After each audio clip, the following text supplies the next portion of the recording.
बिस्मिल्लाहिर्रहमानिर्रहीम। अस्सलाम वालेकुम students, how are you? I hope कि आप सब ठीक होंगे। Today we will discuss about the class 9th chemistry and chapter number 3 and the name of the chapter number 3 is periodic table and periodicity of properties. आज हम class 9th की chemistry के chapter number 3 जिसका नाम periodic table और खसूसियात की periodicity है। जैसा कि आप जानते हैं कि इस चैप्टर में दो मेजर कंसेप्ट हैं। नंबर 1 हमारे पास periodic table and number 2 periodic properties.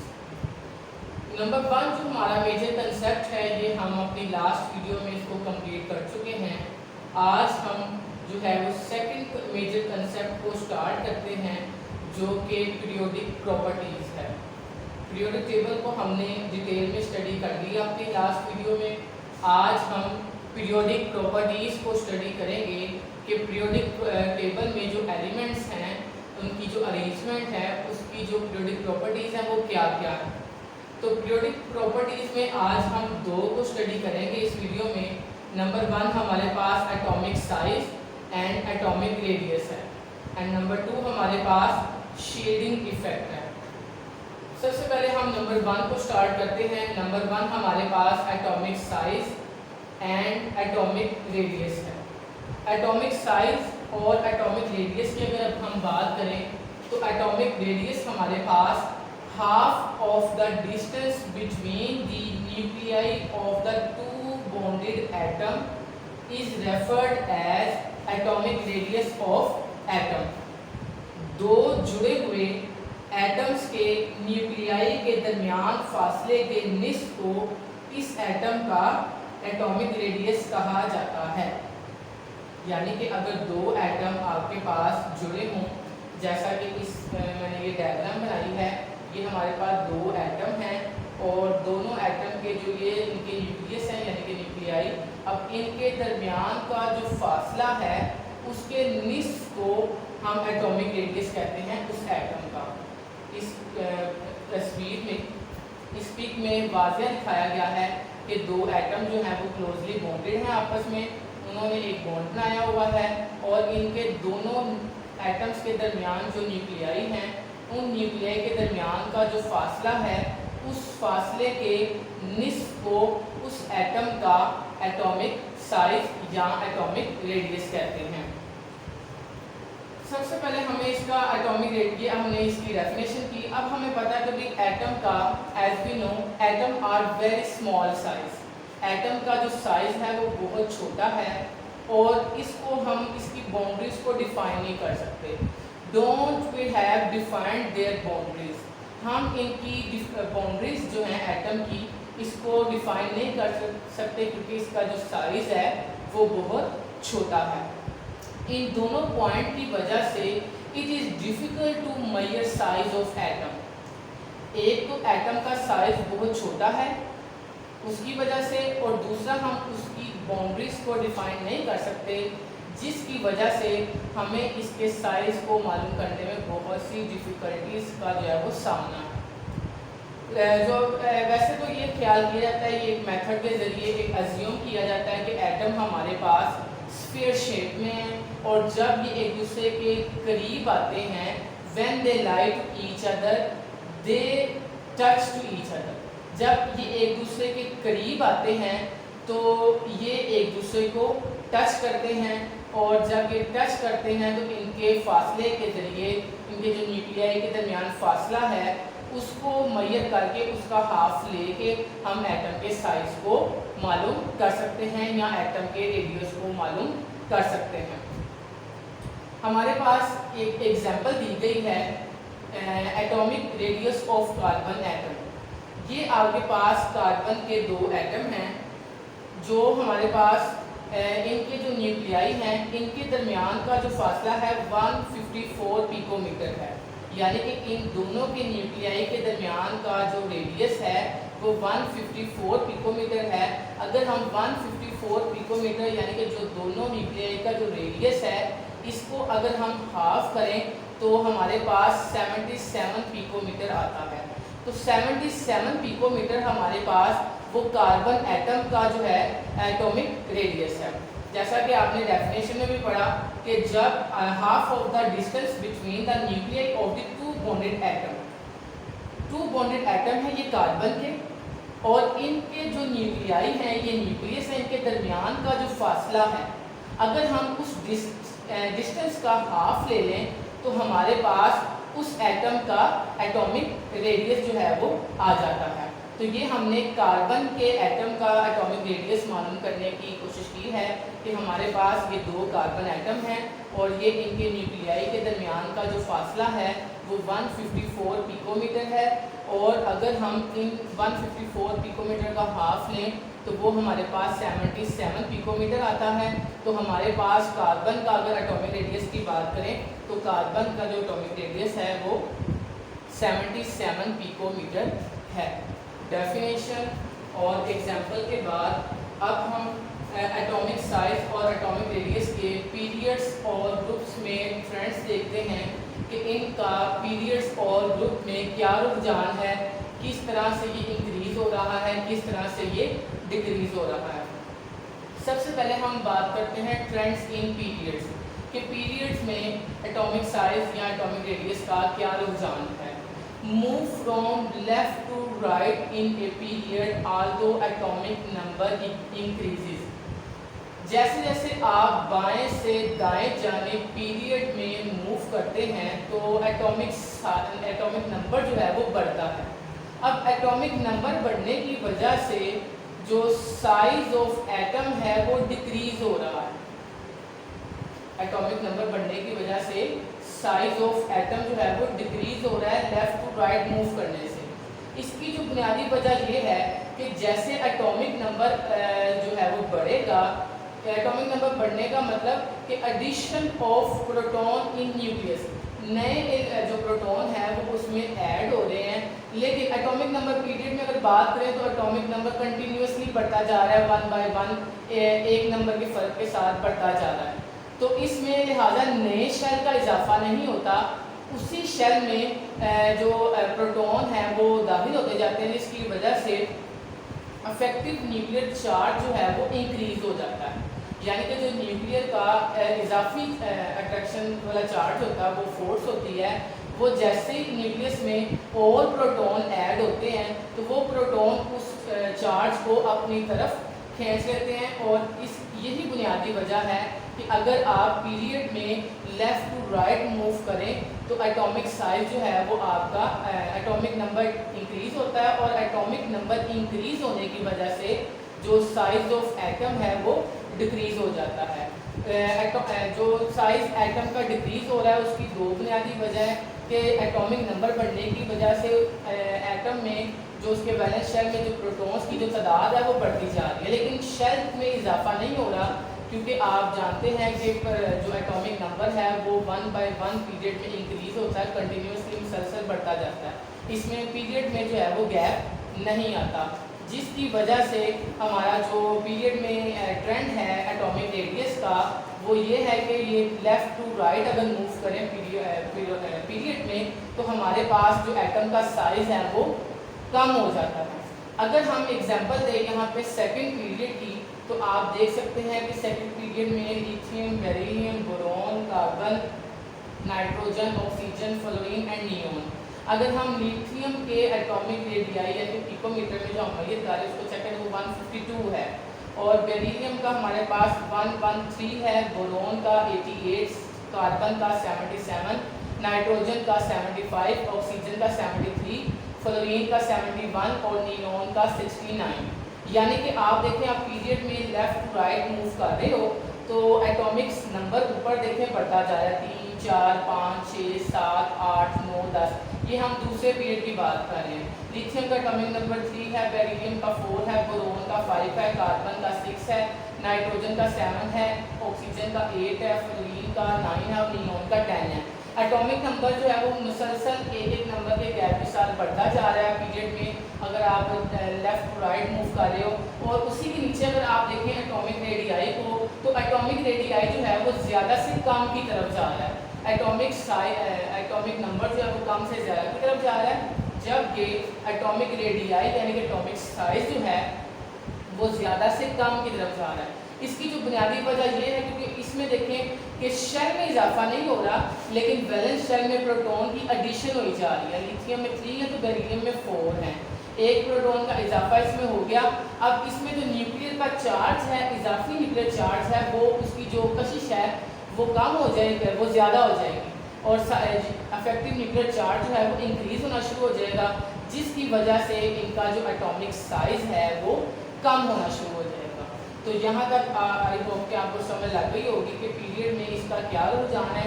Period में जब आप बाएं से दाएं जाने की तरफ मूव करते हो तो एटॉमिक नंबर जो है वो बढ़ता है। एटॉमिक नंबर जो है वो कंटिन्यूसली एलिमेंट का बढ़ता है। एटॉमिक नंबर बढ़ने की वजह से जो एटम का एटॉमिक रेडियस है, एटॉमिक साइज जो है वो कम होता जाता है। एटॉमिक नंबर बढ़ने की वजह से एटॉमिक रेडियाई जो है यानी एटॉमिक रेडियस जो है वो कम हो जाता है, साइज ऑफ एटम डिक्रीजेस। और जब ये साइज कम हो रहा है तो इसका मतलब कि उसके ऊपर इफेक्टिव न्यूक्लियर चार्ज जो है वो बढ़ता जा रहा है। अब इफेक्टिव न्यूक्लियर चार्ज बढ़ने की वजह ये है क्योंकि एटॉमिक नंबर जो है वो मुसलसल बढ़ता जा रहा है और उसकी बुनियादी वजह ये है कि उसमें addition of proton in nucleus के प्रोटॉन की जो है वो तादाद में इजाफा होता जा रहा है, लेकिन नए शेल जो है वो नहीं बन रहे पीरियड में और उसी वैलेंस शेल में इलेक्ट्रॉन्स की जो तादाद है वो बढ़ती जा रही है। तो हमारा पीरियड में ये रुझान था एटॉमिक साइज का कि बाएं से दाएं जानिब अगर हम मूव करें तो हमारा जो एटॉमिक नंबर बढ़ता है, जिसकी वजह से एटॉमिक नंबर बढ़ने की वजह से जो एटॉमिक साइज और एटॉमिक रेडियस है पीरियड में लेफ़्ट टू राइट वो कम होता है, जिसकी बुनियादी वजह ये है कि एटॉमिक नंबर बढ़ने की वजह से अफेक्टिव न्यूक्लियर चार्ज जो है वो इंक्रीज़ होता है। और इसकी जो बुनियादी वजह है वो ये है कि इसमें एडिशन ऑफ प्रोटॉन होती है। प्रोटॉन जो है वो नए दाखिल होते हैं, लेकिन पीरियड की अगर बात करें तो पीरियड में नए शेल में इजाफा नहीं होता, लेकिन प्रोटॉन्स की जो तादाद है उसमें इजाफा होता है।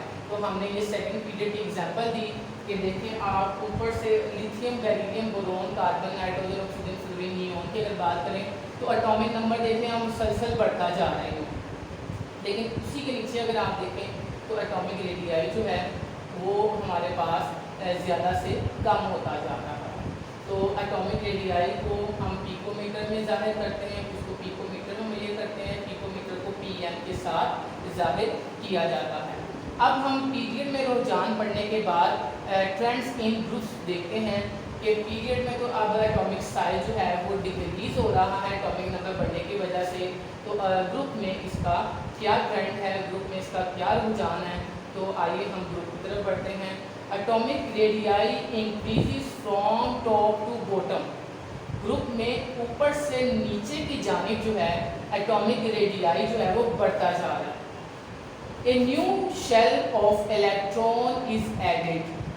अब देखें इसमें अगर हम पीछे भी पढ़ के आए हैं कि ग्रुप में जो एटॉमिक नंबर है वो कंटिन्यूसली नहीं बढ़ता, एक गैप आता है जिसके साथ जो गैप के साथ एटॉमिक नंबर जो है वो ग्रुप में बढ़ता है और जिसकी वजह से नए शेल में इजाफा होता है।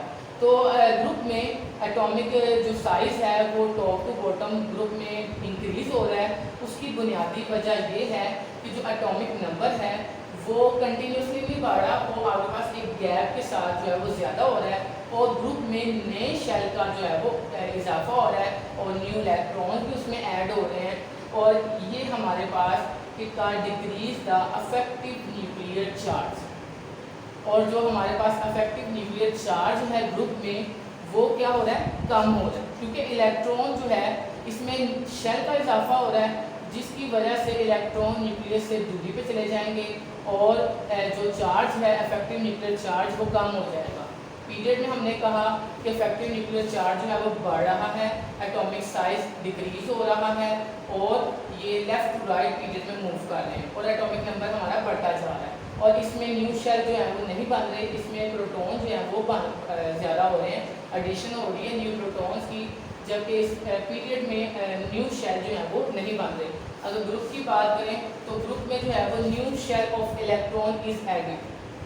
ये देखें हमारे पास एक एग्जांपल है, यानी कि फर्स्ट ग्रुप एलिमेंट्स दिए गए हैं इस टेबल में। तो lithium, sodium, potassium, rubidium and caesium. Lithium का अगर एटॉमिक नंबर देखें तो 3 है, और सोडियम का जो हमारे पास सेकंड एलिमेंट है फर्स्ट ग्रुप का, उसका एटॉमिक नंबर है 11। अब देखिए इनके एटॉमिक नंबर में कितना गैप आ रहा है। इस गैप की वजह से इनका जो इफेक्टिव न्यूक्लियर चार्ज है वो कम होता जा रहा है। अगर आप सोडियम और पोटेशियम की बात करें तो सोडियम का एटॉमिक नंबर 11 है, जबकि पोटेशियम का एटॉमिक नंबर जो हमारे पास 19 है। तो इसमें भी एटॉमिक नंबर में गैप आ गया। अगर हम रुबिडियम की बात करें और पोटेशियम की, तो पोटेशियम का 19 और रुबिडियम का हमारे पास 37, तो वो और ज़्यादा गैप इसमें आ गया। और अगर हम लास्ट एलिमेंट सीजियम की बात करें तो सीजियम का जो एटॉमिक नंबर है वो 55 है और रुबिडियम का 37, तो इनमें और ज़्यादा गैप आ गया। यानी कि पीरियड में ग्रुप में एटॉमिक नंबर जो है वो कंटिन्यूसली नहीं बढ़ा, एक गैप के साथ, एक मखसूस गैप के साथ बढ़ता जा रहा है, जिसकी वजह से इनमें नए शेल में इजाफा हो रहा है।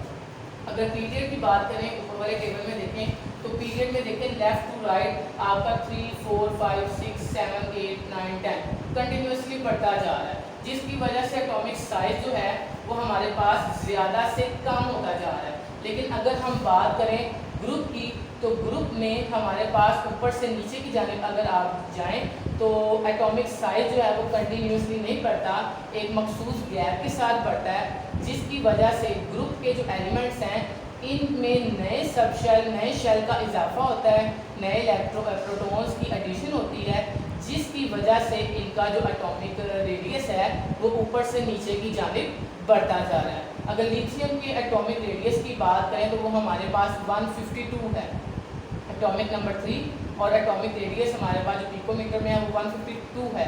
सोडियम की अगर बात करें तो सोडियम 11 एटॉमिक नंबर, और इसका जो एटॉमिक रेडियस है वो 186 है, यानी कि 152 से इंक्रीज हो रहा है 186 पे। तो उसकी बुनियादी वजह आप देख सकते हैं कि एटॉमिक नंबर जो है वो गैप के साथ बढ़ रहा है, जिसकी वजह से इनमें सब शेल और शेल में इजाफा हो रहा है, जिसकी वजह से इनका जो इफेक्टिव न्यूक्लियर चार्ज है वो जो है वो कम होता जा रहा है। प्रोटॉन पर जैसे नए नए शेल बनते जा रहे हैं, नए प्रोटॉन ऐड होते जा रहे हैं, तो उनके ऊपर जो न्यूक्लियर का चार्ज है वो कम होता जा रहा है, जिसकी वजह से ग्रुप में ऊपर से नीचे की जानिब एटॉमिक रेडियस यानी एटॉमिक साइज जो है वो बढ़ता है। अगर पोटेशियम की आप बात कर लें, पोटेशियम का एटॉमिक नंबर 19 है, तो इसका जो एटॉमिक रेडियस है वो 227 आ रहा है, यानी कि 186 से 227 पे चला गया, और बढ़ गया। रुबिडियम की अगर बात करें तो वो 37 एटॉमिक नंबर, और साइज़ की अगर हम बात करें तो वो 248 हो गया, यानी कि इंक्रीज़ होता जा रहा है। सीजियम की अगर बात करें तो सीजियम हमारे पास 55, इसका एटॉमिक नंबर भी और इंक्रीज़ हो रहा है। तो ग्रुप में जो बुनियादी वजह ये है कि एटॉमिक नंबर जो है वो कंटिन्यूसली नहीं बढ़ रहा, एक गैप के साथ बढ़ता जा रहा है, और इस वजह से जो गैप के साथ एटॉमिक नंबर बढ़ता जा रहा है उसकी वजह से नए शेल का इजाफा हो रहा है। नए शेल में प्रोटॉन की तादाद के इजाफे की वजह से इनके ऊपर जो इफेक्टिव न्यूक्लियर चार्ज है वो डिक्रीज़ होता जा रहा है, जिसकी वजह से ग्रुप में हमारे पास एटॉमिक रेडियस जो है वो टॉप टू बॉटम इंक्रीज़ हो रहा है। पीरियड में लेफ़्ट टू राइट जो हमारे पास एटॉमिक रेडियस डिक्रीज़ हो रहा है, जबकि एटॉमिक नंबर इंक्रीज़ हो रहा है, वो कंटिन्यूसली हो रहा है। इस वजह से एटॉमिक रेडियस जो है वो डिक्रीज़ होता जा रहा है, और उसकी बुनियादी वजह आपको पता लगे कि इफेक्टिव न्यूक्लियर चार्ज जो है वो इंक्रीज़ हो रहा है उसमें। और अगर ग्रुप की बात करें तो ग्रुप में top to bottom atomic radius जो है वो इंक्रीज़ होता जा रहा है। उसकी बुनियादी वजह हमारे पास ये है कि एटॉमिक नंबर में जो एक गैप के साथ इजाफा हो रहा है, और इनमें इफेक्टिव न्यूक्लियर चार्ज जो है वो कम होता जा रहा है। यही बुनियादी वजह है कि ग्रुप में ऊपर से नीचे की जानिब एटॉमिक साइज जो है वो कम यानी बढ़ता जा रहा है। ये हमारे पास था एटॉमिक साइज, एटॉमिक रेडियस, उसकी हमने डेफिनेशन पढ़ी, उसकी एग्जांपल पढ़ी, और साथ हमने पीरियड में ट्रेंड पढ़ा, उसका ग्रुप में ट्रेंड पढ़ा। एटॉमिक साइज और एटॉमिक रेडियस के बाद सेकंड टॉपिक हमारा शील्डिंग इफेक्ट है। शील्डिंग इफेक्ट की अगर बात करें तो शील्डिंग इफेक्ट की डेफिनेशन हमारे पास electrons present in the inner shell screen और shield the force of attraction of nucleus felt by the valence shell electrons. अंदरूनी शेल में मौजूद इलेक्ट्रॉन्स वैलेंस शेल के इलेक्ट्रॉन्स पर न्यूक्लियस की जो कुव्वत है अट्रैक्शन की उसको कम कर देते हैं, उस इफेक्ट को हम शील्डिंग इफेक्ट कहते हैं। यानी कि जो बैरूनी शेल में इलेक्ट्रॉन मौजूद हैं और जो अंदरूनी शेल वाले इलेक्ट्रॉन्स हैं, अंदरूनी शेल वाले इलेक्ट्रॉन्स बैरूनी शेल वाले इलेक्ट्रॉन्स पर अट्रैक्शन की कुव्वत को कम कर देते हैं, जिसकी वजह से उनके ऊपर जो इफेक्ट होता है उसको हम शील्डिंग इफेक्ट कहते हैं।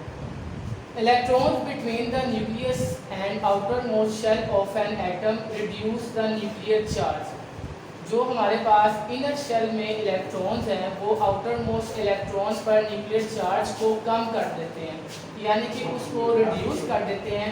अगर हम किसी भी एटम की बात करें तो उसके न्यूक्लियस और वैलेंस शेल में मौजूद इलेक्ट्रॉन्स वैलेंस शेल में मौजूद इलेक्ट्रॉन्स पर न्यूक्लियर चार्ज की अट्रैक्शन को कम कर देते हैं, जिसकी वजह से अंदरूनी शेल्स पर इलेक्ट्रॉन्स अंदरूनी शेल के जो इलेक्ट्रॉन्स हैं उनकी निस्बत जो बैरूनी शेल वाले इलेक्ट्रॉन्स हैं वो उनकी निस्बत कम चार्ज को महसूस करते हैं। इस इफ़ेक्ट को हम जेड इफ़ेक्ट भी कहते हैं कि जिसमें जो बैरूनी शेल वाले यानी कि आउटर मोस्ट शेल हैं उनमें मौजूद इलेक्ट्रॉन्स पर न्यूक्लियर चार्ज का जो इफ़ेक्ट होता है वो कम होता है, और कम कौन करते हैं जो इनर शेल में पाए जाते हैं।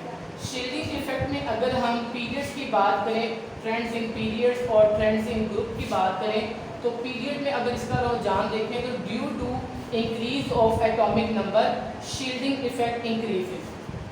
पीरियड में एटॉमिक नंबर बढ़ने की वजह से जो शील्डिंग इफेक्ट है वो इंक्रीज हो रहा है। जाहिर बात है जब प्रोटॉन ऐड होते जाएंगे, न्यू आने वाला जो प्रोटॉन होगा उसके ऊपर पहले से मौजूद प्रोटॉन्स की निस्बत जो न्यूक्लियर चार्ज होगा उसकी जो कशिश है वो कम होगी, और जिसकी वजह से हम कह सकते हैं कि पीरियड में जो शील्डिंग इफेक्ट है वो बढ़ता है एटॉमिक साइज में इजाफे की वजह से। अगर हम ग्रुप में देखें तो ग्रुप में भी ऊपर से नीचे की जानिब शील्डिंग इफेक्ट जो है वो बढ़ता जा रहा है, क्योंकि इसमें भी इलेक्ट्रॉन्स की जो तादाद है वो बढ़ती जा रही है, नए शेल्स में इजाफा होता है, जिसकी वजह से ग्रुप्स में भी शील्डिंग इफेक्ट जो है वो बढ़ता है। इसकी बुनियादी वजह यही है कि अगर हम दो एटम की बात करें, पोटेशियम एटम या सोडियम एटम की, तो सोडियम का एटॉमिक नंबर हमारे पास 11 और पोटेशियम का 19। और अगर हम सोडियम की बात करें तो पोटेशियम में से सोडियम की निस्बत पोटेशियम में से इलेक्ट्रॉन को निकालना ज़्यादा आसान होगा, क्योंकि उसके बैरूनी शेल में इलेक्ट्रॉन्स पर जो न्यूक्लियर चार्ज है वो कम होगा, जिसकी वजह से हम आसानी से उसमें से इलेक्ट्रॉन को निकाल सकते हैं बानिस्बत सोडियम के। यही वजह है कि ग्रुप और पीरियड में एटॉमिक नंबर बढ़ने की वजह से शील्डिंग इफेक्ट जो है वो बढ़ता है। आई होप कि आज की वीडियो आपको अच्छी लगी होगी। आज की हमने इस वीडियो में atomic size and atomic radius को पढ़ा और शील्डिंग इफेक्ट को पढ़ा। इंशाल्लाह हम नेक्स्ट वीडियो के साथ आपकी खिदमत में हाजिर होंगे। अल्लाह हाफिज़।